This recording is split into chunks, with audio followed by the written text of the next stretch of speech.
لكن خلينا نبدا مع استاذه ناهد صلاح من الكتاب. الكتاب مقسم الى 9 فصول، كل فصل منه انت بتتبعي جزء من حياه ساميه كمال، مش بس كنجمه، لكن انت داخله في حته فيها شويه تحليل نفسي لشخصيتها والعوده لبداياتها والتتبع. خلينا نبدا باللقاء الذي لم يتم.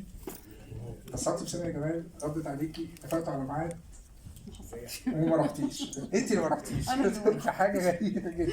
الكل اتدخل. حابين نعرف كواليس ده وكواليس المكالمه على وجه الخصوص، لان هي اعمالها لقاءاتها التلفزيونيه كانت مقله جدا فيها، واجاباتها كانت دبلوماسيه الى حد ما كانتش تحب تتكلم عن طفولتها مثلا، ما كانتش تتكلم عن تفاصيل حياتها زي الحياه كاريوكا على سبيل المثال. فحابين نعرف كواليس المكالمه دي، اولا حاجه من الحاجات الشخصيه في حياه ساميه. مساء الخير. طبعا انا بيشرفني وبيسعدني ان انا اكون جزء من مهرجان جمهورية الفن.